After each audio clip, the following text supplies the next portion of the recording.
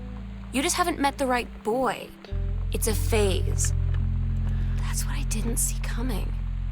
That they wouldn't even respect me enough to believe me. Well, joke's on them, because they're in for one very long phase.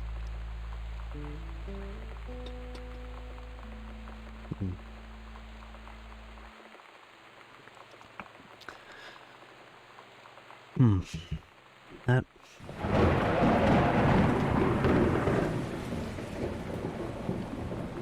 must have been hard.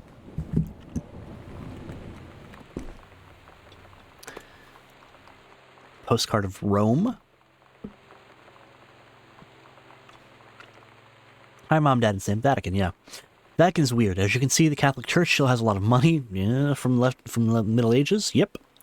Gotten to see all the art, including Sistine Chapel ceiling and the sculptures by Michelangelo, Donatello, and the rest of the Ninja Turtles. Mom, we'll have to come back together. I would love to be here with someone who really appreciates the art behind everything, the history behind everything. Also, Sam, they have various relics, as in pieces of important dead people, so you should probably come too. Next step, Barcelona. Calm down, Dad. I won't get gored by a bull. Probably. Love, Katie.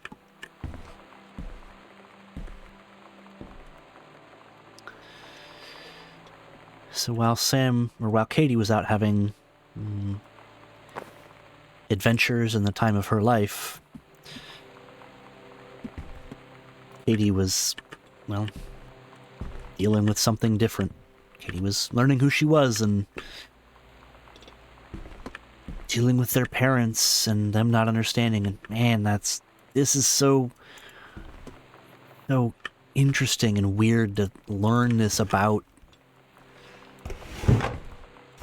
your sister through this. This is so weird. Man, this is cool.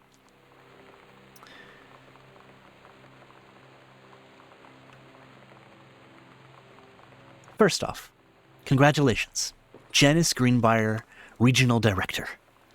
And I say congratulations because, come on, you're going to take the job, right? What are you waiting for? An engraved invitation? Call them back. So Mom didn't want to take it, yeah.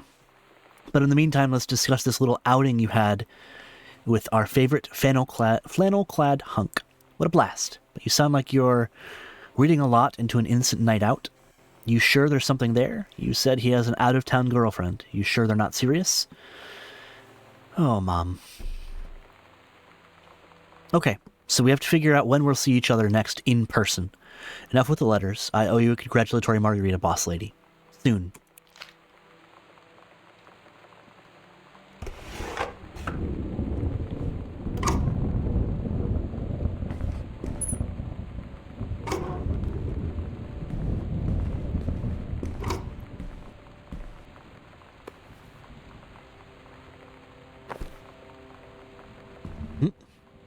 What's this button?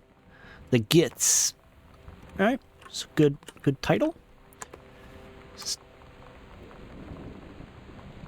is Dad's book, The Accidental Warrior. Don't give up on this, honey. So Dad's having a hard time. Yeah.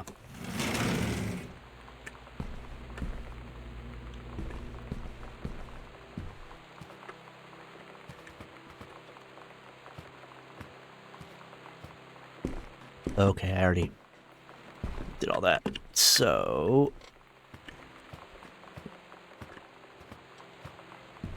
let's go into the kitchen.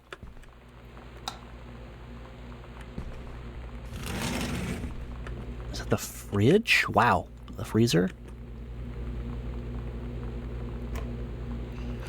Anything good in the freezer? Some ice cream, some veggies, a box. Frozen spinach, some veggies, more frozen spinach,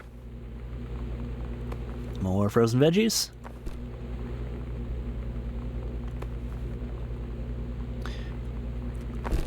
classic fish sticks.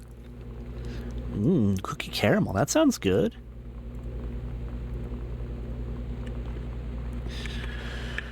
All right. Amore Pizza. Okay, Sam. Schedule. Working at Crown Burger in Bethel. And the power's out too, okay. Monday, Wednesday, Thursday, Friday, and Saturday.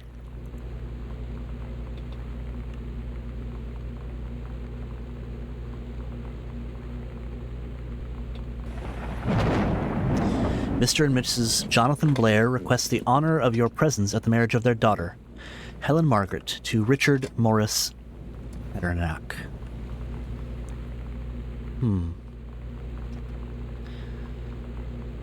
So that's Ranger Rick. Sunday, the 4th of June, 1995, 4:30 in the afternoon. It's going to be hard for Mom.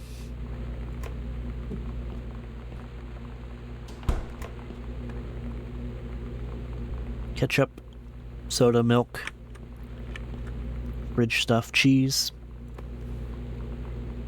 Smith's raspberry. I love that you can just see everything in the fridge. That's great. That's awesome. American cheese. Yummy. My favorite. $6.95. Wish I remembered what day it was, so I knew if, like, how expired some of this stuff is, if it's expired at all. Willamette Dairies. Does have a date on it? I don't see one. It's got to. It's milk.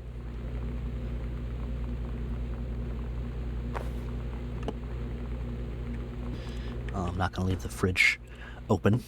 That would be, anything in the cookie jar?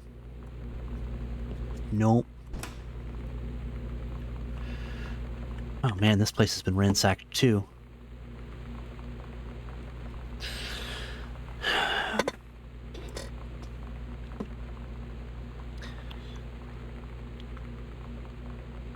Samantha and Daniel were in the woods one day.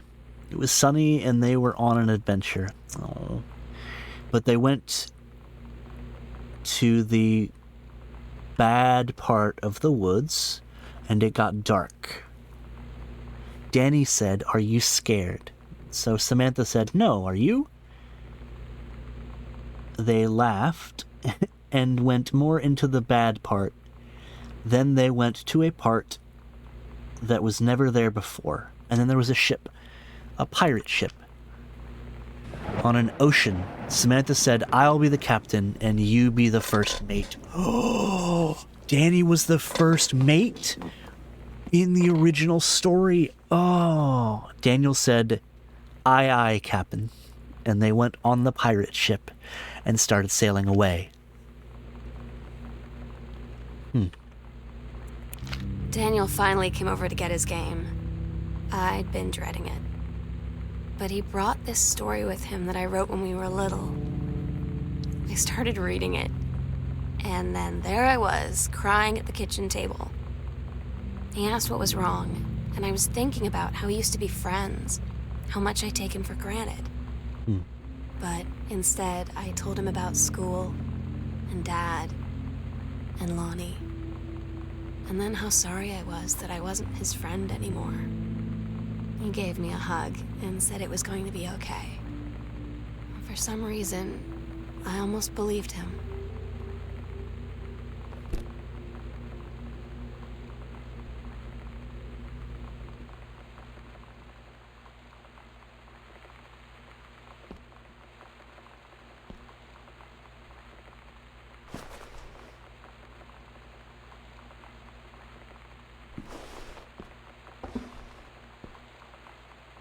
Cups.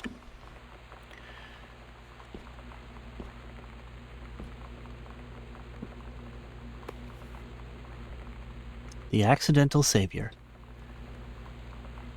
by Terence Greenbrier. Unknown Dimension.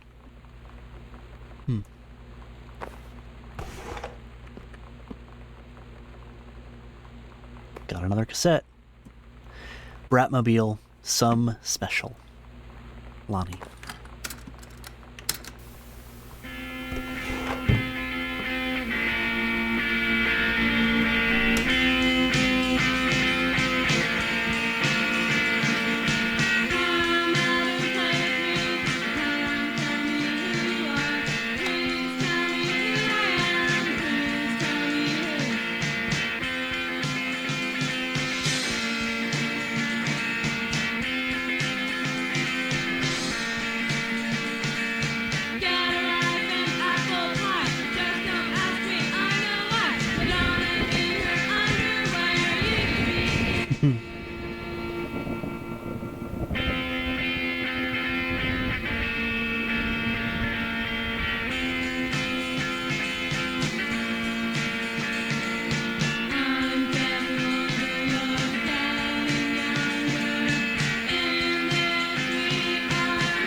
Anniversary trip, huh?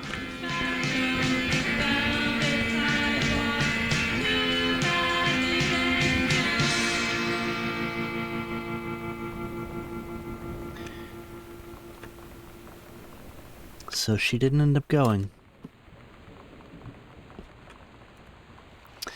Congratulations on your new position. Dear Regional Conservation Director Greenbrier, having received your formal acceptance letter, I write to congratulate you on your new position as Regional Conservation Director of the State Forestry Service. We wish you luck in your final weeks at Flintlock National Forest and look very much to welcoming you to your new desk in the State Forestry Office at 8 a.m. on May 1st.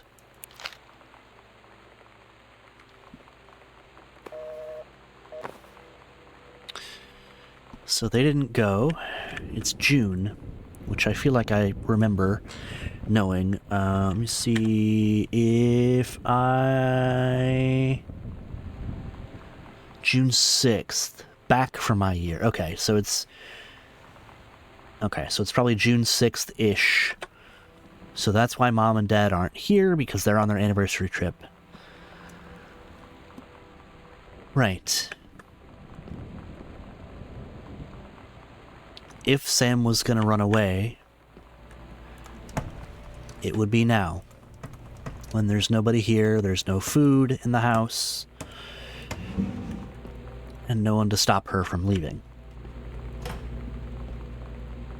Yeah, that makes sense.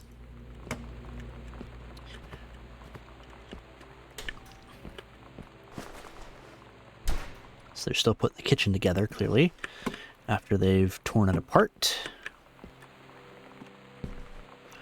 Chips, salad bags, kitchen stuff, grab bag, box, broom, dustpan, bunch of kitchen stuff.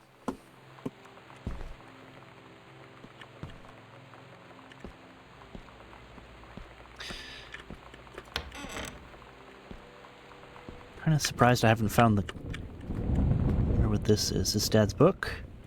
The Accidental Pariah.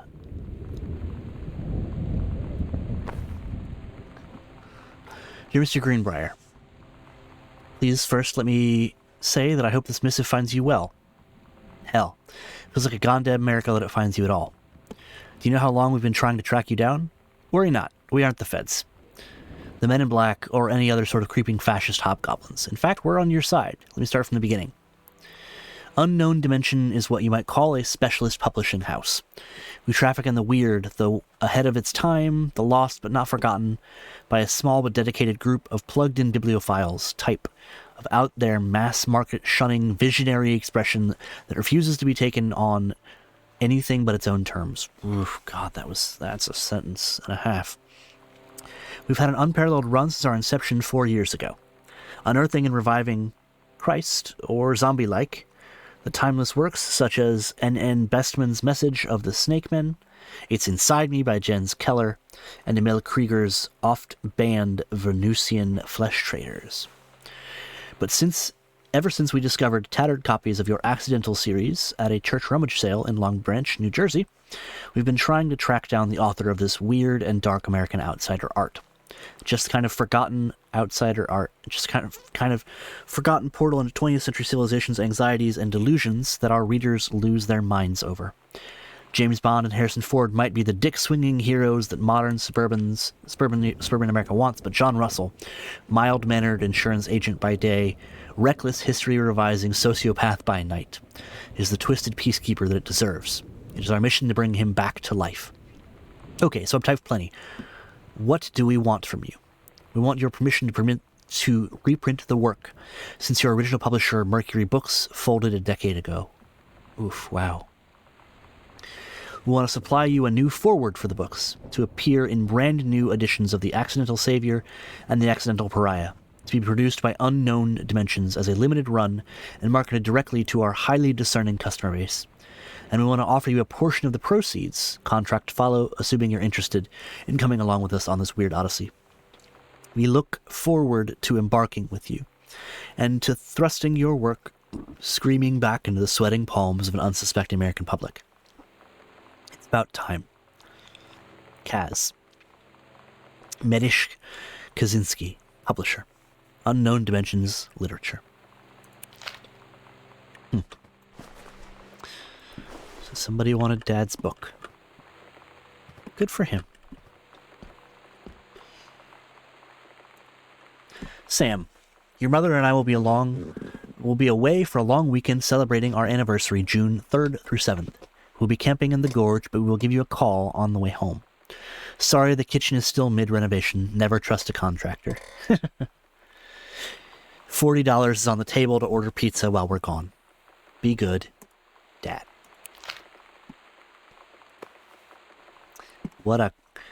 That right there is an ROTC hat. I asked Lonnie what she had to do to get ready to ship out for basic training. She said, not a lot, really. You're not allowed to bring anything with you. You have no possessions. No contact with the outside world while you're in basic. Yep. You just train hard every day, and then you deploy from there. So, they'll just send her away. To who knows where. The other side of the country. Oh, I'm still feeling things, Nico. Oh, yeah. My mind, can't process it. That she's really going to be gone. Just gone. You missed some real good girl punk and girl rock a few times. Some great songs in this game. Whether it's some of them are written by by the protagonist's sister and Lonnie, her girlfriend. Crownburger. Ask me about clown combos. Oh God. Lonnie, my parents are leaving town, so we'll have the run of the whole house till you leave. I imagine actually spending the night in my room instead of sneaking up to our usual spot in the attic. Oh. Not that the attic doesn't make its musty allure, but my bedroom is warmer. Lonnie, we should defile your parents' bed while they're gone. That'll show them. Lonnie, you are so gross, never change. Oh my God.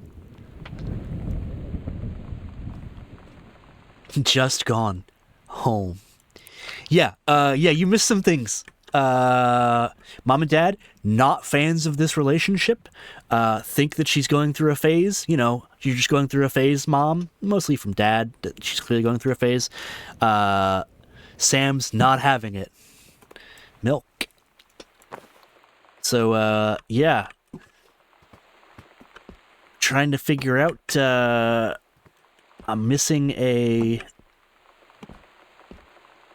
clearly missing a code, because what we've also figured out is that the last time Dad saw Uncle, or seemingly around the last time Dad saw Uncle, was when he was about 12 or 13-ish, because there's a height chart of him in the house that stops at 12. Oh, it's the 90s. You're not wrong. You are not wrong indeed. There's a bunch of hidden passages throughout the house that we found. You'll have to go back and watch it. It's pretty great. If you want to watch, of course, obviously. No pressure. But it's here if you want to watch it, because there's content. We got a couple... Okay, Booted Out, Girl Scout, last show ever. A going away show for Lonnie D. Saturday, June 3rd, The Tonic. $3. Lonnie had her going away show with her band tonight. She's so incredible on stage. When she was singing, I could practically forget everything. That we only had 48 hours left. That I don't know what comes next. That I can't live without her. Oh, no. Then she dedicated the last song to me. And I couldn't take it. I was out on the curb in the alley, sobbing till my ribs hurt. I would follow her anywhere, Katie. Oh, boy. But I can't. Where she's going.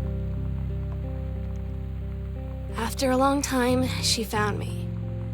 She said she was sorry. She said, I wish things could be different. I just wanted to make you happy. I said, I don't think you can anymore. Oh.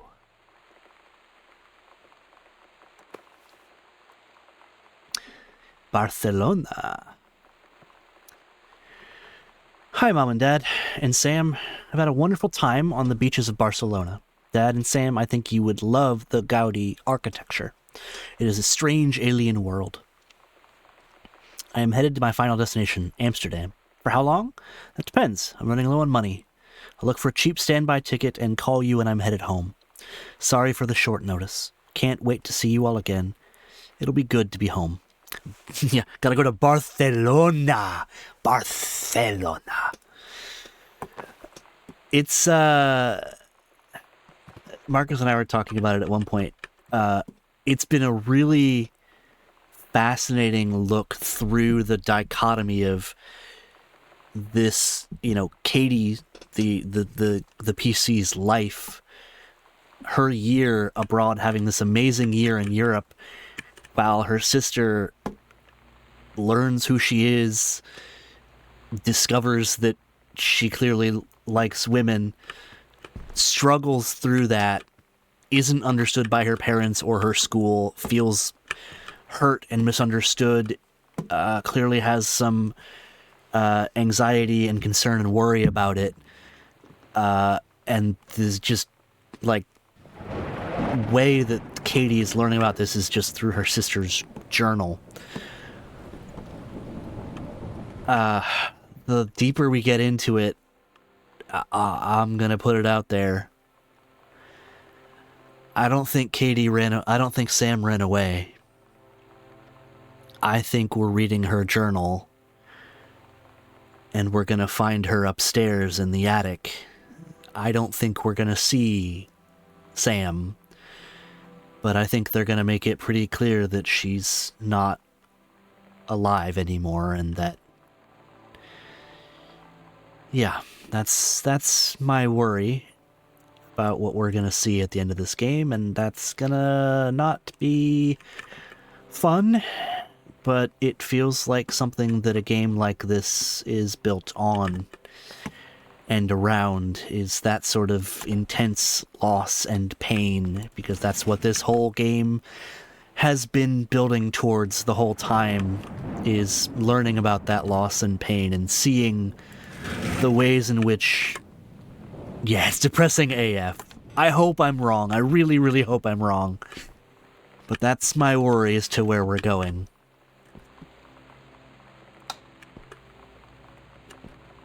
Detergents, this is laundry room. And I think Uncle What's-His-Face probably was not a good guy to Dad. And so that's why Dad as a kid never wanted to hang out with him again, because, I feel like bad stuff happened at this house, and we're starting to learn about it more and more as we are here.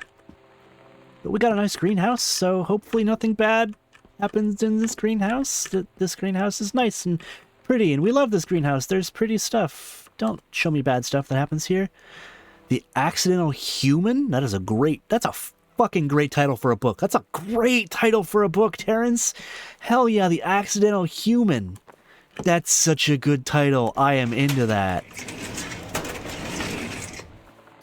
Strong Pines, a couple's counseling retreat. Okay. So that's why... Yeah, more horrific than DVD. You're not wrong. Yeah. That's why they're out on their anniversary trip. They're going to a counseling retreat. Oh, because Mom... So we learned that Mom, maybe, we're not 100% certain about this, maybe had an affair with her coworker, but her coworker also had a long-term steady girlfriend, and they got invited to the wedding, and they didn't go. So my worry is that maybe Mom had an affair or wanted to have an affair, and that Dad didn't really realize it, because Dad's been so deep into his writing and trying to get back. And oh boy, this letter's going to be hard. Okay. Oh, this is from Terrence. Okay, great. Dear Kaz, this is his new publisher. Yeah, you hate this game? Yeah, I know, right? I can't tell you what a joy it is to see John Russell back in print. Thank you very much for sending copies of the new editions. The cover art is really something.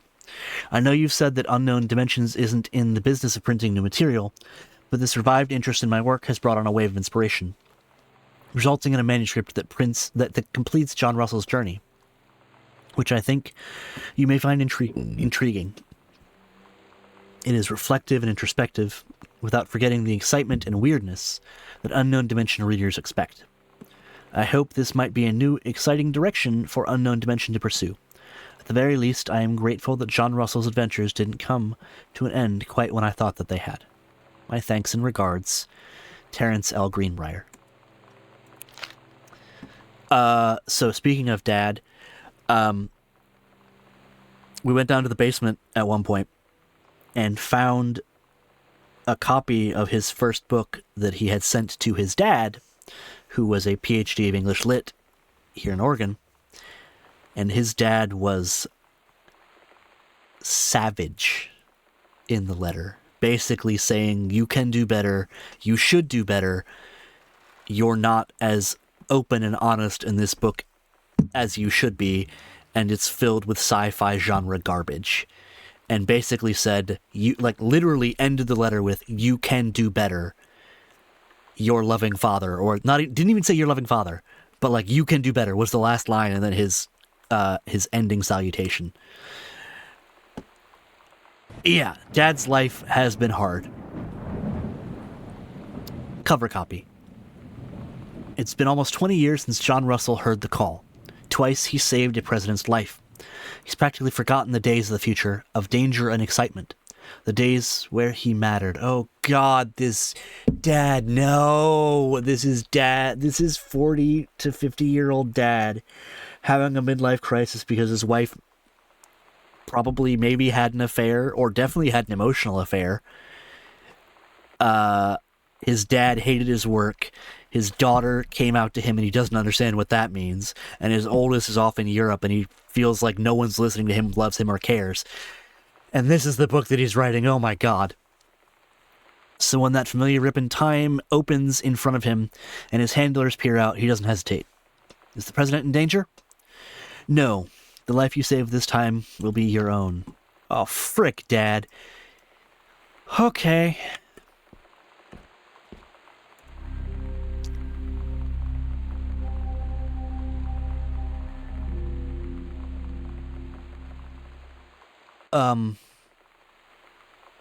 So there's another secret door under the stairs? This seems bad. Midnight, June 5th, final preparations are complete. I hope it's preparations to run away and... We agreed our last night together would be our happiest ever. And we'd forget tomorrow was going to come at all. Oh boy. It worked for a while. We had a good time seeing Oscar off. I hope it's not a double suey. Attic to look through our photos, to find one for Lonnie to take with her. And looking at them, I realized they were all in the past. And there wouldn't be any more. And I didn't know what I was going to do. And I cried. And she held me. She said she knew it was hard, but life would move on. I said I didn't want my life to keep moving without her. Oh no. That's when she cried too. Oh no. I was so exhausted. I must have fallen asleep like that, in her arms. In the morning, I woke up, and I was finally alone.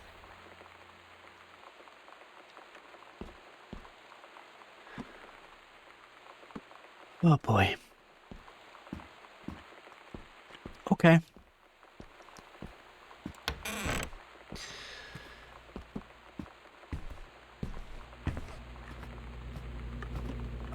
I think this is as far as we go this way.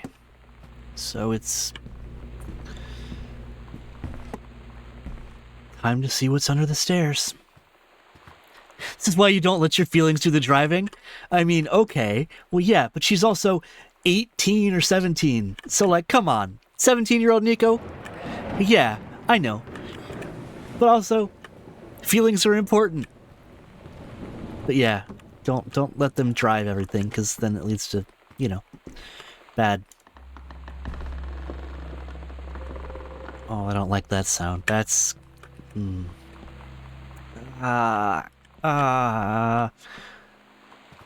Okay. We're not seeing death in here. That's good.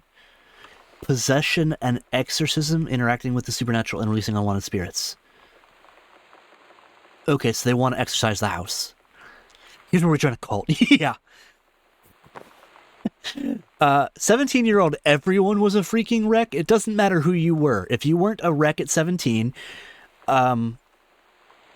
you probably weren't alive. And 2, yeah, 17, everyone was a wreck. This is gonna be Oscar. Yeah, they're trying to expel Oscar from the house. Oh, okay, Oscar. Can I light these? Can I light these candles? No. The food pyramid. Honey snaps, get some cereal.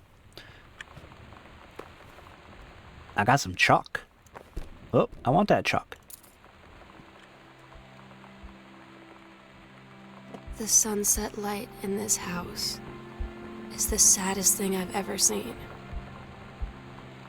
I just want to sleep. Fuck, I'm right. I'm in the attic. It almost feels like Lonnie could still be here. She's just downstairs. I'm just waiting to hear her pull down the hatch and come running up. Maybe I'll go up to the attic and wait. Fuck me, no.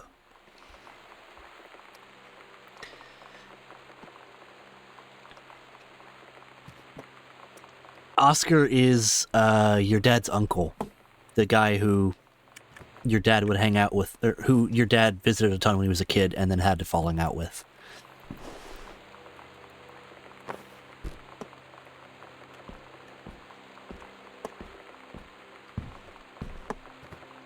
Okay, so I need to go to the attic. It's clearly where it's driving me.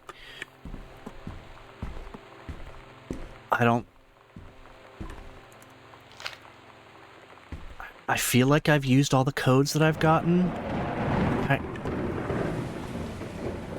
I could be wrong. I don't... But I didn't get to open... I didn't open the code. I didn't open the... So this was hidden.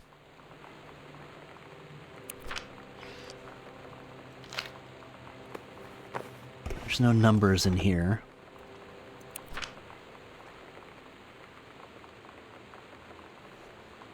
Clearly something torn out of there, but it doesn't seem like it's numbers. No.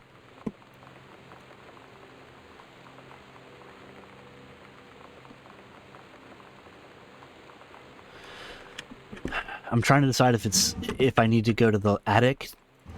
There's a safe that's downstairs that I wonder if I missed a code for at some point. I just don't know, but this game has been... I mean, it's not like it basically like feeds you everything you need when you need it, which is great. So I feel like I didn't miss it, and then it's got to be upstairs in the attic. But my concern is that the attic will end the game and that I will miss what is ever in there. I don't really want to do that if I can avoid it, because I want to know what's in there. I don't know. And I don't want to look it up, because then I will spoil it for myself.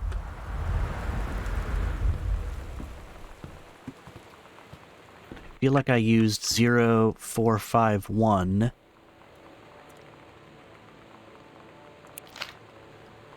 Yeah, I feel like I used that already. I feel like that was for this over here. To open this, I think. I mean, I guess I can try it. I'm just going to go back through quickly these rooms to see if there's anything that I feel like I missed, but I don't think that there is. I think I've gotten everything that I can think of here. X-Files.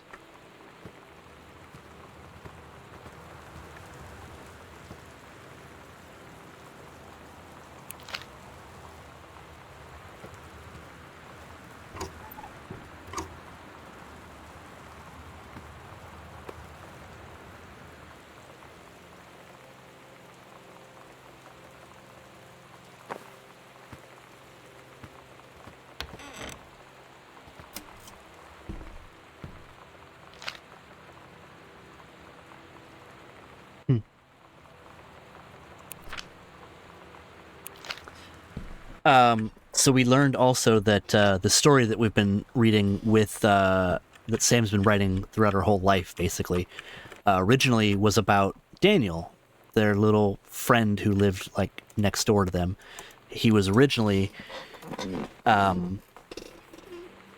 he originally was the first mate, and then at one point in ninth grade, the first mate in the story becomes a woman. So it's clear, like, that's when she started realizing that she was into women, or started considering it and realizing who she was. But that was an interesting find, to find that and realize, oh, this is who, like, learning about this with her was really interesting. I don't think I've missed anything unless, I don't know, maybe, yeah, this is the same, this is the story that she wrote. We've done all this. I can't think of another code that I'm missing, so I think...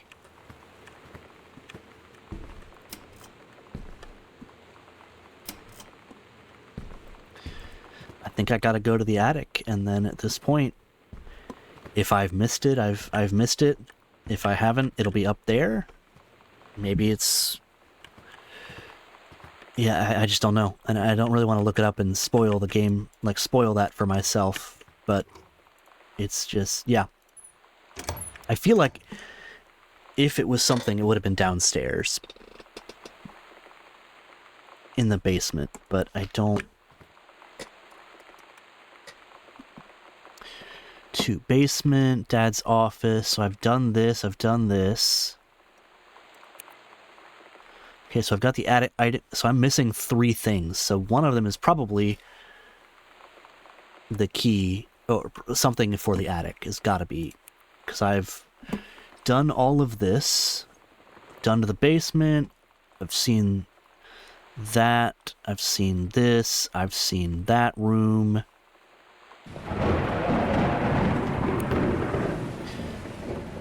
I've gotten this here, I've been to the bedrooms, I've been to the guest room, I've been through Sam's room. Storage, junk room, upstairs, servants' quarters, yeah. So the safe is here in the servants' quarters, I think, or it's in the junk room, one of the two, I don't remember which. Okay, so I've got, based on this, I've got 3 more things to find. And probably 3 more items as well, so it's gotta be Gotta be upstairs in the attic. I'm just overthinking it and getting worried about what I'm gonna find. So, let's go to the attic, I guess.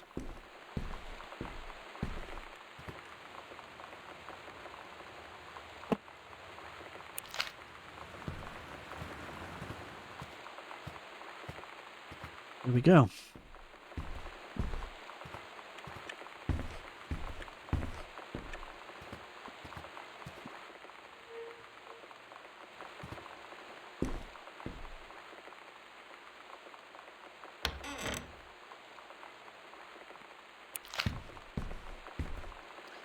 This is Sam's room. There wasn't really much in here other than that note that I remember finding. Everything's really boxed up and in here. Oh, there's this, right. Lonnie's stuff in the composition notebook as well. Ectoplasm, Oscar, milk. Yeah, there's no code in here. And nothing in this as well. So yeah, I think it's time to go to the attic. Because this had that form, had Mom's sexy book.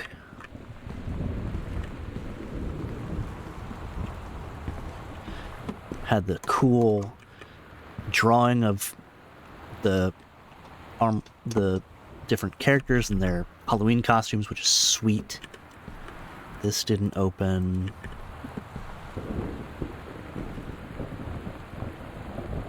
This showed me the secret passage to Oscar's stuff. Right. So this is her dark room.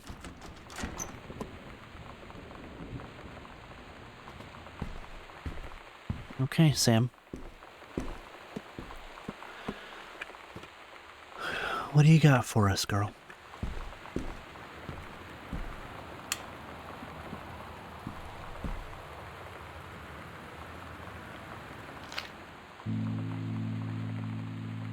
Oh my god. Katie, I fell asleep in the attic, in Lonnie and my old spot, and I missed the first 2 calls. I just barely caught the third one before the machine got it. And it was Lonnie on a payphone. So she'd been on the bus to Basic, and she said she couldn't think of anything but me and us, and that she couldn't go through with it. Oh. The army and being apart and all of it.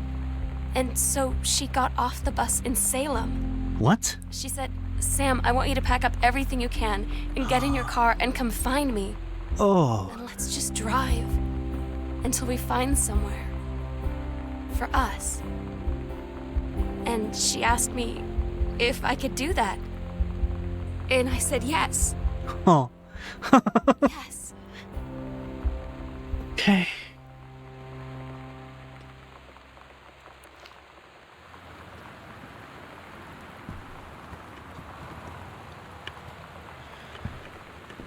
We're not at the end yet, so that might not be how it ends. Wow, that's a cool picture. Alkaline fixer, so this is all for her photography stuff, which is sick.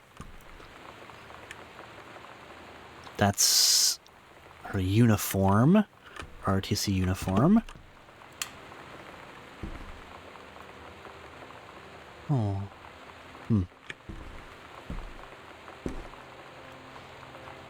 Wow, look at that.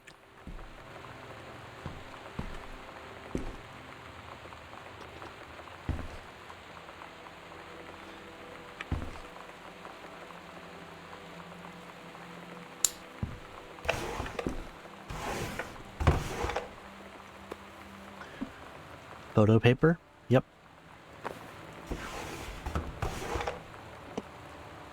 A lot of photo paper.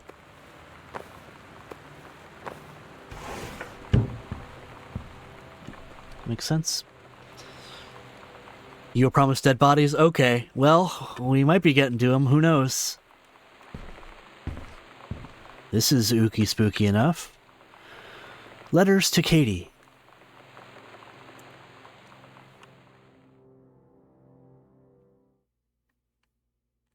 Oh, Katie, boy. I'm so sorry that I can't be there to see you in person, that I can't tell you all this myself. But I hope as you read this journal and you think back, that you'll understand why I had to do what I did. And that you won't be sad, and you won't hate me. And you'll just know that I am where I need to be. I love you so much, Katie. I'll see you again, someday. Love, Sam.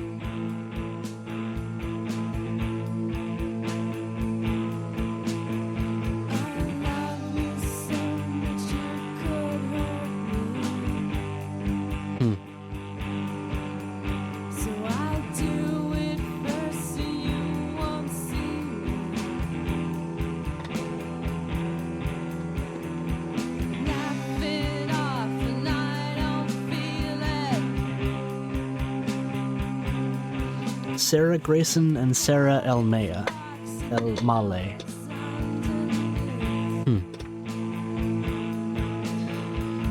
They were... Oof, man, they were good. Wow.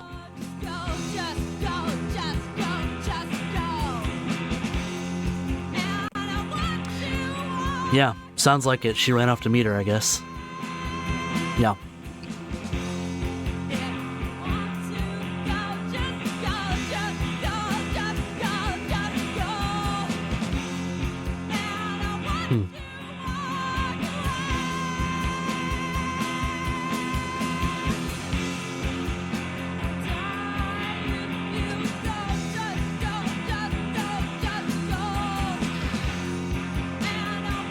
Yeah, I'm gonna have to look up and see where I missed that code, because I feel like I want to see what's in there, or at least look up to see what's in there. Because I assume there's something that I definitely missed. But yeah, I guess Sam ran away to be with Lonnie, which, you know, could have ended a lot worse. I'm happy it didn't. Oh, they put all their cats in there? Okay, that's devs for you, that's for sure.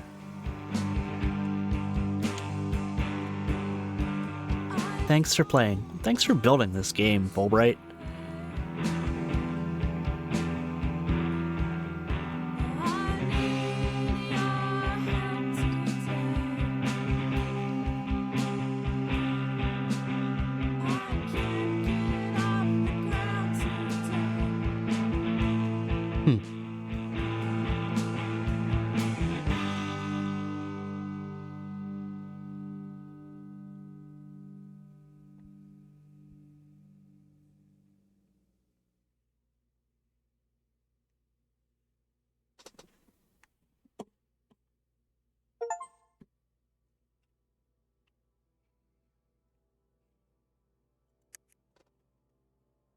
Well,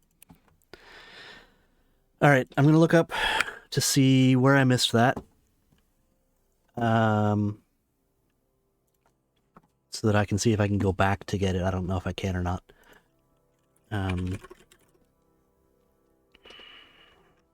Going home, safe.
Alright. Let's see where this takes me, because I know where it is now and I want to see what's in there. Oh, good. It lets me go back. Perfect. Alright. All right, so let's see.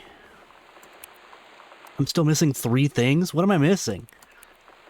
And I'm still missing... Okay. Unless this is not actually what it looks like, which I will look into in just a second, but... Alright, so I know where I need to go to get this. So I need to go to the guest room. Hold on. I need upstairs, guest room closet.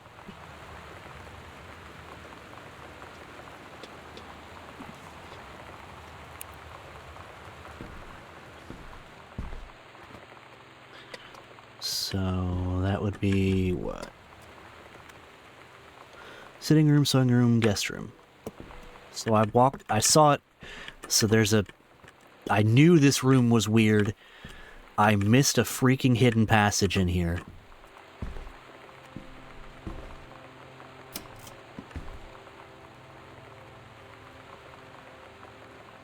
How did I... Oh. The secret bookshelf. Oh, that's cool. 1963. Didn't even see that. So where does this take me? Down another room here.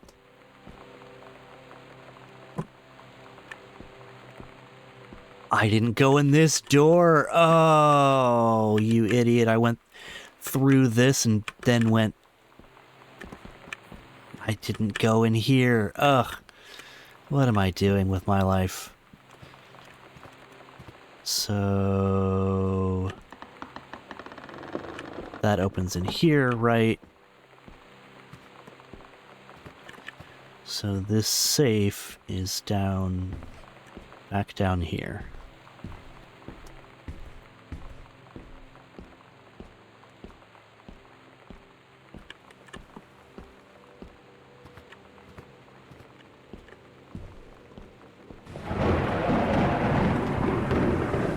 Wait a minute, is it back? There it is.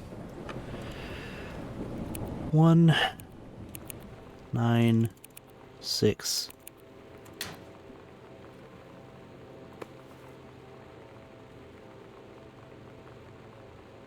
What do we got here? Oh boy.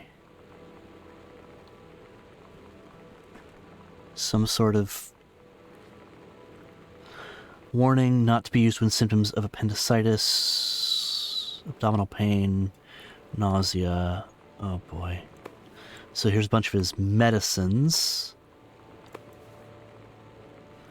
Oil of clove, because he was an old school pharmacist. Hydrogen peroxide.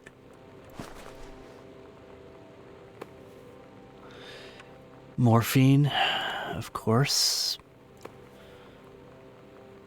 A lot of morphine. A lot of morphine. Okay, so Uncle was a morphine addict, firstly. And... oh boy. Oscar Masson returned to sender from Mary Green. Well, this is to your dad's mom, to your grandmother. Dear sister, I write what shall be my last appeal, to go unanswered one way or the other. I feel a prisoner, as on an island, with no jailer, no human soul for commune, only my one mind examining itself endlessly, searching for relief. In the years since transgression, I have sought no absolution, only bare forgiveness. In good faith I have removed myself from all temptation, sacrificed to prove my commitment. However, I can imagine some mothers Since Mother's passing, I have yearned for nothing more than the acknowledgement. Since Mother's passing, I have yearned for nothing more than the acknowledgement of my own kin, to be treated as a human again, to breathe the air of human spirit once more. By grace, even a wretch like me should be saved, could be saved, but I do not expect it. If no reprieve is received, I shall henceforth accept my sentence, and one day simply cease to be. The brothers love always. Oscar Masson.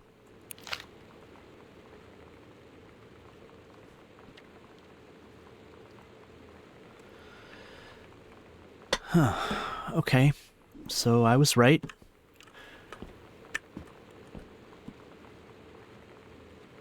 1963, I could have got it from here as well, I guess. So, they don't spell it out, but I guess Uncle abused your dad at some point. Probably when he was 12 in 1963. And, henceforth was basically cast out of the family, which is understandable and probably correct.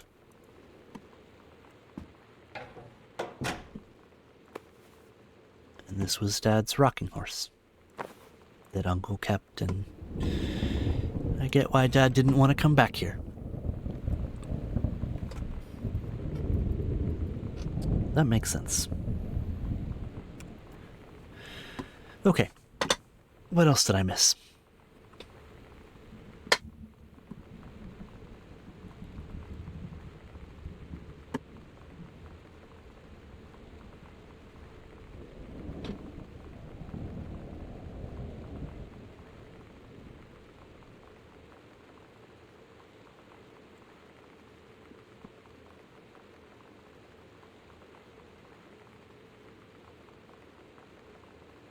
Hmm.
Hmm.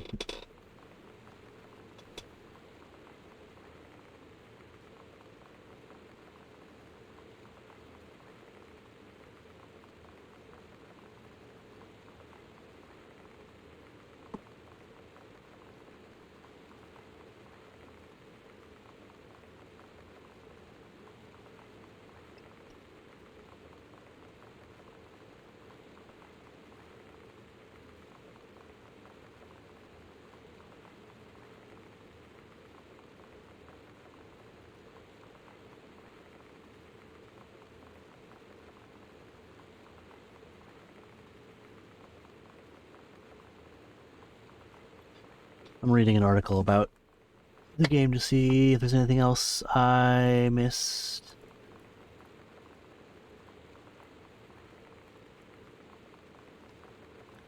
And reading about Dad's story. Wow. Hmm.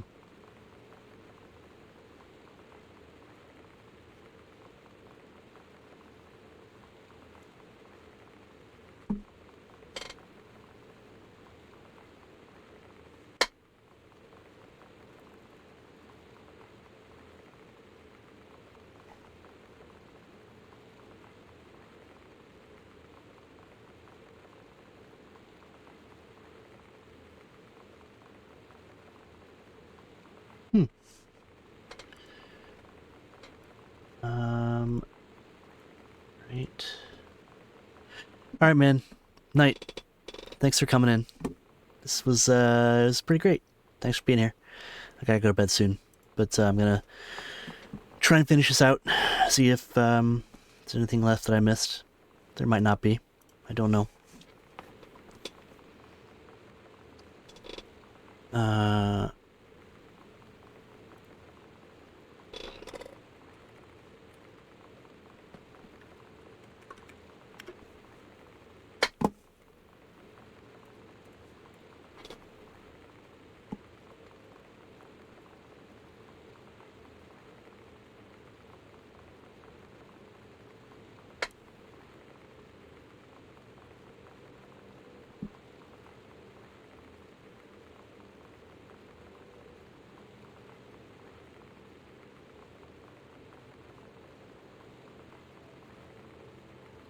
Ah, okay. So there's not 9 items. That's been confirmed by the developers, so I'm not missing any items.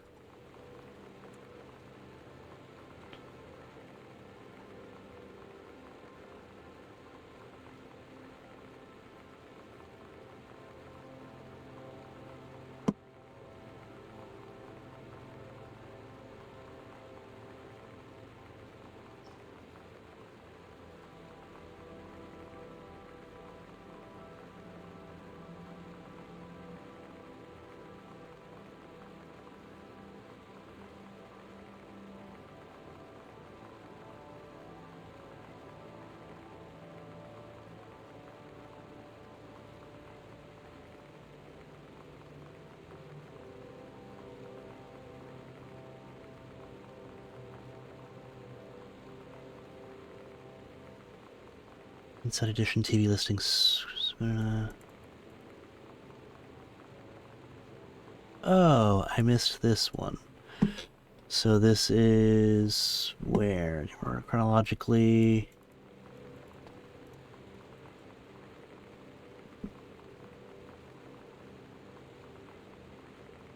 Okay.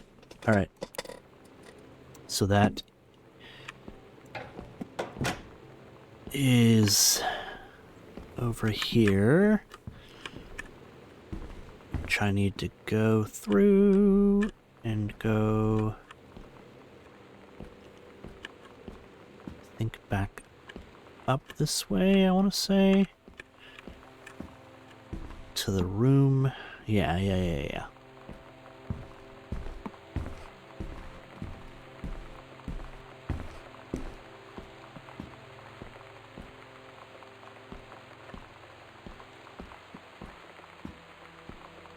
Need to go this way, yep. I missed that. Camp. Oh, investigative team visits camp whose specialists help adolescents overcome deviant behavior and homosexuality. Katie, you know how Mom and Dad are. Not exactly super open-minded about things. It feels like every minute I don't spend with Lonnie, I spend worrying about them finding out about us. And what would happen if they did?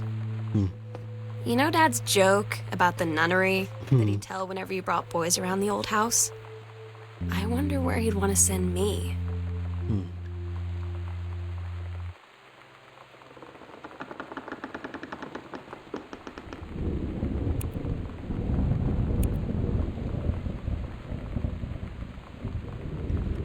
9, 10, 11, 12, 13, 14, 15, 16, 17, 18, 19, 20, 1, 2, 3. Okay.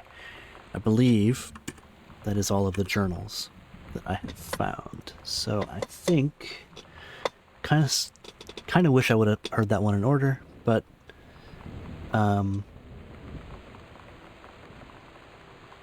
it was a little hidden, so I get that I didn't.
Hmm.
Um, there's some more stuff that I could do, but I don't think I want to. I don't think I want to ruin that for myself. I mean, not that it would ruin the game. I don't think at all, but this doesn't feel like a game where I need to get every achievement. Um, I think it's a game where the journey is what matters. The destination is critically important in this, obviously, to know what happens with Sam and Lonnie and your parents. But for me, the story is what matters in this one. So, um, I think I'm happy where I am. I'm happy that Sam and Lonnie are happy. I'm hopeful that your mom and dad can find some peace and maybe learn more about each other and figure out their lives together. And but yeah, all that to say, this game has reaffirmed my love of walking sims in the same way that what's left of Edith Finch did. You were right, Marcus. I loved it. I loved it a lot. Thanks, man. Thanks for pushing me to play this, for buying it, and I hope you enjoy watching and listening to it. And I'm so excited to see how your life changes in the next little while, and to see who you become and who you and your family become. Yeah, I think that's a good place to stop. This is IR Senate signing off with Lore and Libations Part 2, and we'll see what the next game is in this series that I definitely will be continuing. So come back for more story, more drinks, and probably as much sadness in the next game, but we'll see. Thanks, everybody. Have a good night. Bye.